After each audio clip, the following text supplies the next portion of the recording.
all the traits and virtues possessed by those whom we call heroes, there is no quality so prominent as that of courage. The ability to stare down a foe or trial and move forward, regardless of odds, fears, or obstacles. The greater the task or danger, the more we honor those individuals for their daring nerve, well beyond what most are willing to bear. But what makes a person so courageous? What gives them the capacity to face such overwhelming circumstances with such unflinching determination?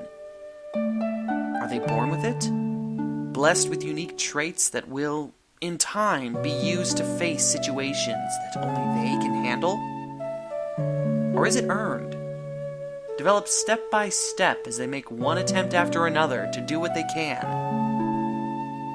The winds of change may blow at any time, bringing chaos and confusion in its wake. It comes to all, no matter their age, wealth, or position. The only thing left to us is what we will do when change comes. Will we shrink in fear and anger, desperately clinging to what we know? Or will we find the courage to take a step in the dark and attempt to find the light that will guide us across storms and troubled waters to a new land and a new horizon? Listen. The wind. It's blowing. About midway through the N64's run, engineers began looking into advances in technology that would be implemented in Nintendo's next home console. The result of the project was initially announced in the year 2000 as the Nintendo Gamecube. Partnered along with the announcement was a video segment of various games that could be implemented on the new console. And to every Zelda fan's excitement, that video culminated in a dramatic clash between Link and Ganondorf in true Ocarina of Time style. But something about that design bugged the directors of the Zelda project.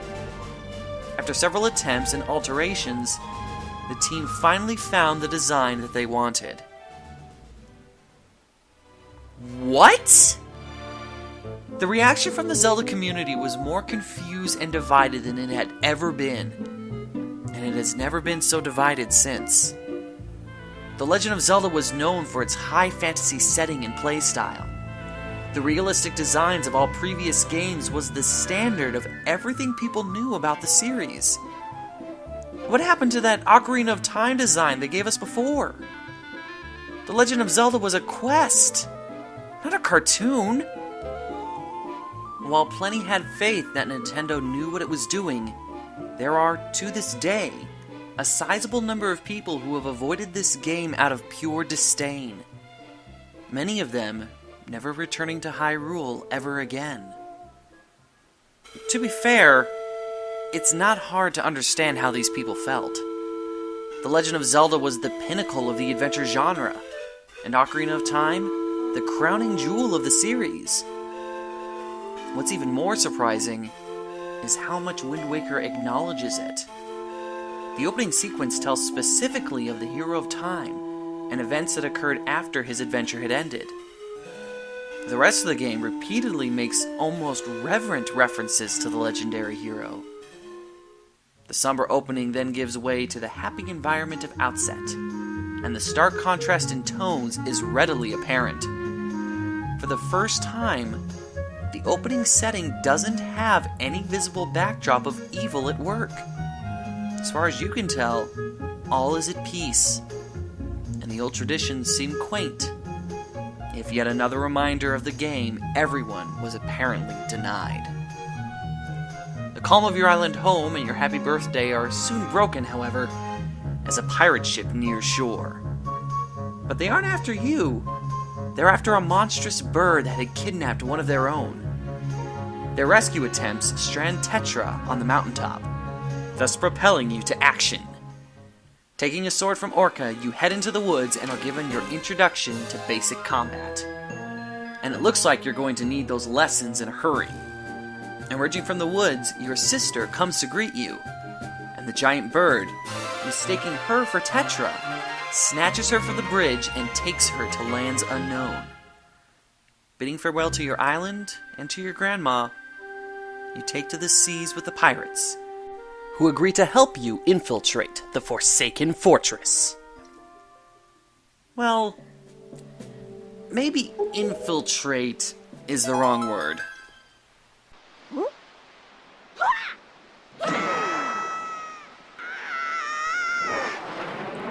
Barely into the first dungeon, and you stand in a situation you've never encountered before.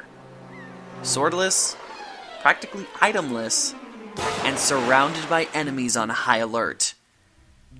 After a tense sneaking through the fortress and several very close calls, you recover your blade and are ready to get to the actual Zelda adventure. But apparently the game isn't. The giant bird quickly interrupts your rescue attempt, grabs you with no effort, and at a nod from its master, tosses your tiny body across the ocean.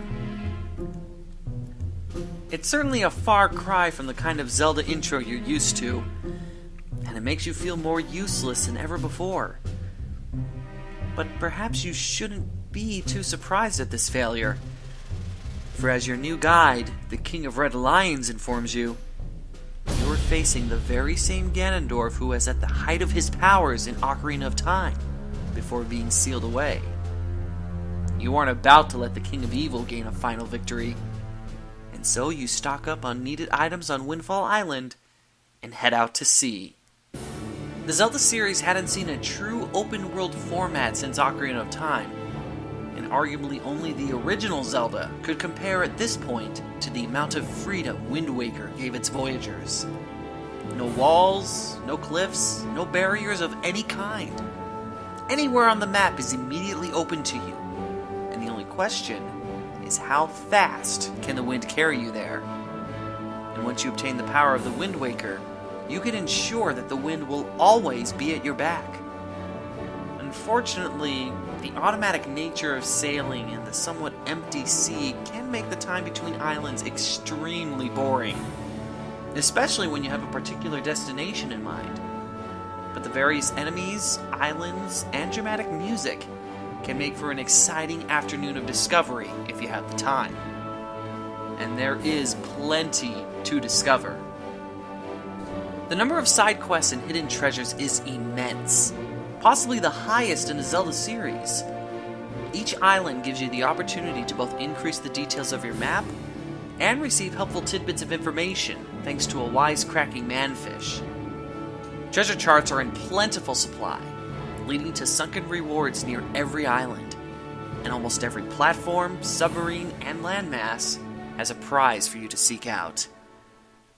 Still, it can get pretty lonely on the sea, which is why you take great comfort in the opportunities to meet and help anyone you can find. Your first destination is Dragon Roost Island, home to the Rito tribe. While there is no immediate danger, the sudden anger of their guardian Valoo is of great concern, and circumstances soon lead you to taking the challenge. Finally, you have an actual dungeon to explore and puzzles to solve. Seems as if you've at last come back to what you know is the Zelda formula. There is, however, one key aspect to the dungeons that is very unique to Wind Waker. It's all vertical. With nothing but tiny islands to explore, there isn't enough landmass to realistically design any of the sprawling temples we had seen before. To compensate, the level designers relied heavily on multiple floors, and particularly multiple levels within individual rooms. While previous games mostly had you working through and across a temple, Wind Waker prioritizes climbing up or going down to your destination. Several of them revolve around a central open room with several offshoots. Working your way up Dragon Roost, you are able to save both Medley and Valoo, and in the process, defeat a fiery incarnation of Goma. As if this callback to Ocarina of Time wasn't enough, you then head to the Forest Haven and meet with a fully grown and vibrant Deku Tree. The Kokiri are also there, though they have taken more plant-like forms as the Koroks, and one in particular has gotten himself into trouble.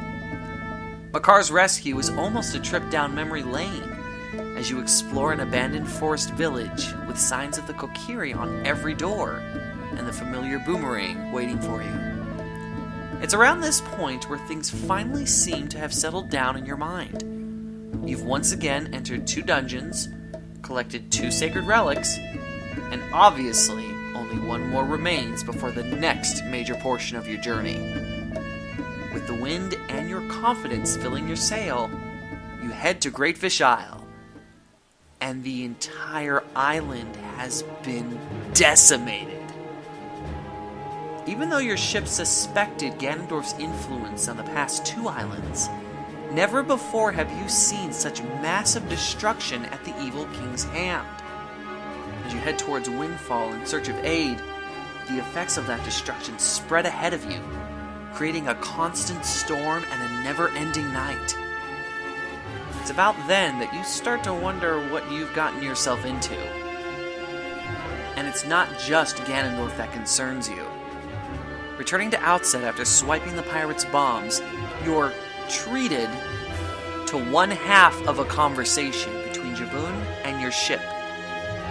As you try to figure out what in the world is going on, you start to wonder how much the King of Red Lions has actually told you. All 3 guardians speak an ancient tongue that you don't understand. 2 of them appear to have referenced the Hero of Time without actually naming him, and you haven't really been told what the purpose of these collected pearls is supposed to be. Guess there's nothing for it but to place the pearls in their respective positions and find out.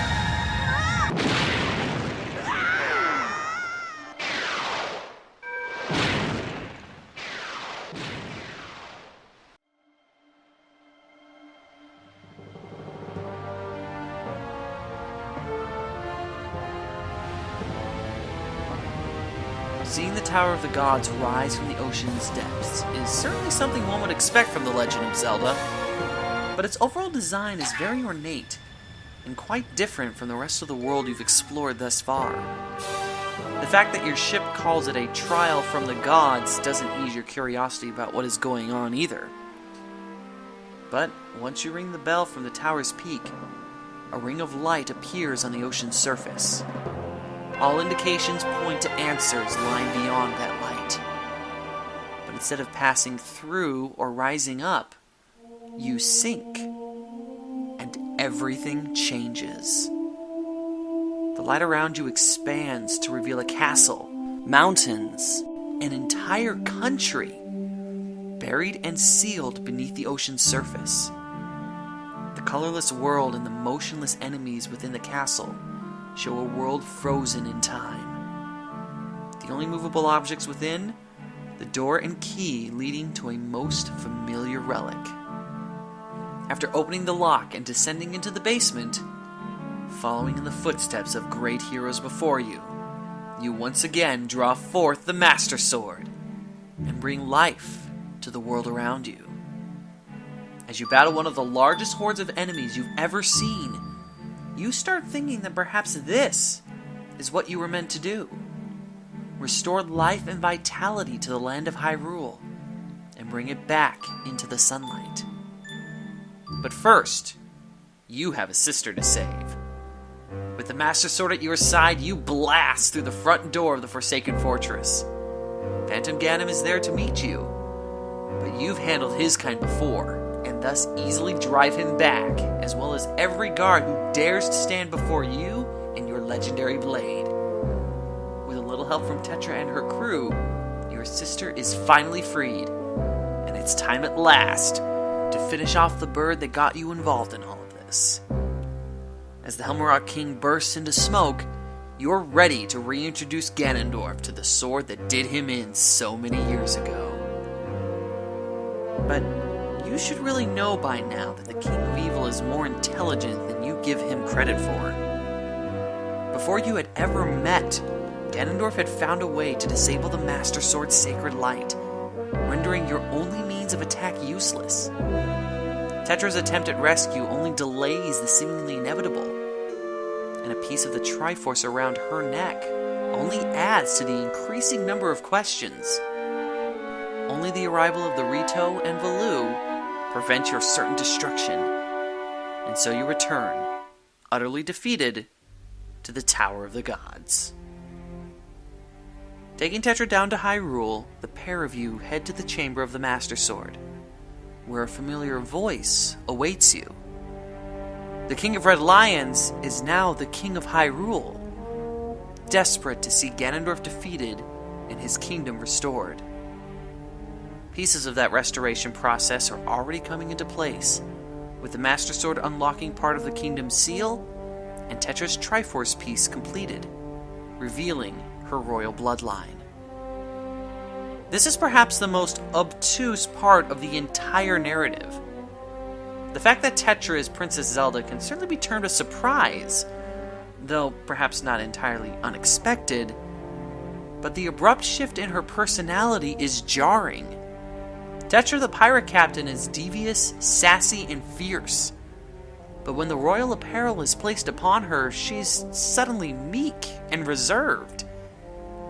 There are hints to her caring nature as Tetra, as well as her readiness for battle as Zelda, but the extreme to which this initial scene portrays her is particularly frustrating for those who like Tetra. Either way, the newly awakened princess is a target. So, leaving her in the safety of the palace, you head back to the ocean's surface to track down the sages who can assist in restoring the Master Sword. Both of the original sages held significant ties to ancient times, and each was killed to dull the Master Sword's edge. Retrieving both Medley and Makar to fulfill their ancestors' desires, you head to the temples of Earth and Wind. It's in these dungeons that you have not just companions, but companions that can move independent of you. The mechanic was introduced with statues in the Tower of the Gods, but those figures could only hop around. Medley and Makar each have the power of limited flight, and have their own unique abilities that assist in solving puzzles. Though the concept of multiplayer in Zelda had recently been introduced in Force Swords on the Game Boy Advance, every multiplayer game in the franchise involves multiple links. This mechanic of switching and cooperation between unique characters, on the other hand, wouldn't be seen again until Spirit Tracks. The concept is very well executed here in Wind Waker, though actually using the Wind Waker repeatedly can get tedious. Unfortunately, you don't get to use it very much. Like Majora's Mask, Wind Waker suffers from a minimal number of dungeons, instead focusing on exploring as much of the Great Sea as possible in search of the Triforce of Courage. Several characteristics of the search, such as the Ghost Ship and the Savage Labyrinth, would be used effectively later, but at this point, it seems more of a burden than an adventure, especially when you have to keep paying Tingle an obscene amount of money to do it. You just want to get back to Hyrule and bring it back to life. With the Master Sword and the Triforce of Courage restored, you return beneath the waves to Hyrule Castle. But too late, Zelda has been abducted, which really isn't all that surprising. The previous platoon of foes showed that Ganondorf was in full control of the castle, and his knowledge of the Master Sword's lock on his powers indicated that he knew exactly where it was hiding.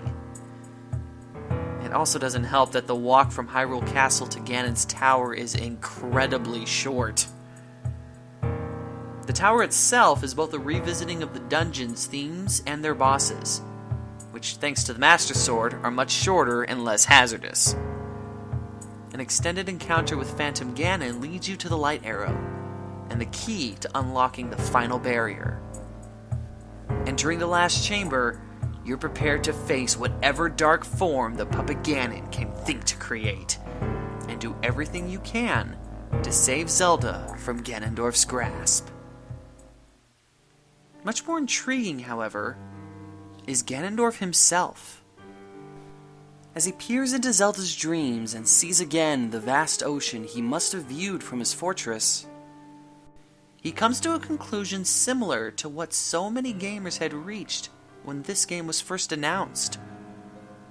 Your gods destroyed you. Here was a world so different from the one he and we remembered. And so many of us longed for the Hyrule of old. Many of them to the point where they considered Hyrule dead and gone, destroyed by the ones who created it.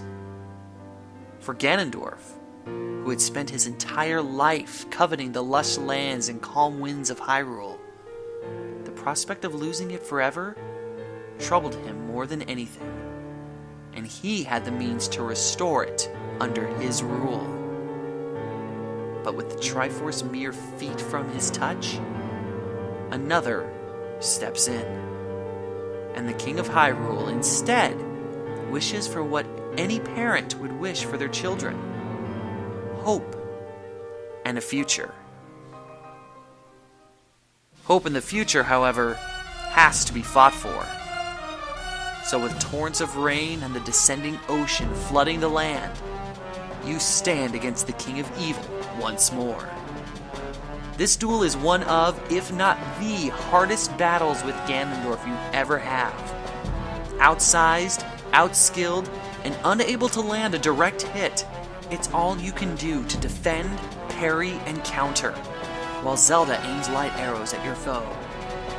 Then, in a move reminiscent of that promotional video so long ago, Link casts his shield aside, counters one last time, and buries the Master Sword in Ganondorf's skull. As you recover from the exhaustion of the battle, the king reappears, but can only apologize for his actions and failings that, in a sense, mirrored Ganondorf's and many of ours. It's terribly easy to cling to what has been, to the point that you reject any hint at change, regardless if it's a good idea or even necessary. The unknown frightens all of us, and to step out of what is safe is an act of courage that few are willing to make. There's nothing wrong with remembering, honoring, and even holding on to the past, for there are time-honored lessons there that can see us through many circumstances. But when the past keeps you from breaking out and finding something new, you end up missing the wonderful experiences that only come to those willing to take a risk. The story of the Wind Waker shows what can happen if you refuse to change, and the courage that is needed to break away from what is comfortable and easy. By directly reflecting back on Ocarina of Time, it made players remember what was great about times past, and in a way, learn to put that past behind them as they venture forth into new lands. Anyone who grew up with Zelda remembers with great fondness their past adventures. But part of that excitement of the series is discovering new ways to explore, new adventures to have, new ways to defend the lands and people that they've come to love. Link and Tetra learned that lesson. Their return to their ocean is only the beginning of their adventures. It isn't long before they have prepared and are on their way again to lands unknown. There's always trepidation at the beginning of a new adventure, but that fear can give way to the excitement that lays just over the horizon. And with the gentle breeze that fills your sails, you can be guided to the paths and the adventures that will make your life just as exhilarating and rewarding as we conduct the choirs of wind and life with the Wind Waker. Thanks to all of you for setting sail in the Wind Waker. There's a lot of unexplored islands out there on the Great Sea. I'd love to hear some of your favorite moments, characters, and events. If you'd like to see me and Sweetie Senpai take to the waves in Wind Waker, with a couple of visits from our friend Maximus, you can find the link to the playlist down below. And if you're new to this series, you can find the other Zelda tributes down below as well. Additionally, With the release of this video, we should be just within a week of the official release of Breath of the Wild. As promised, we'll be interrupting the normal timeline of games to record our first ever blind playthrough. I hope you'll join us for what is sure to be an epic adventure. Afterwards, join us next time as our adventure returns to Hyrule and we find ways to save the world as a team in The Legend of Zelda: Four Swords Adventures. See you all soon.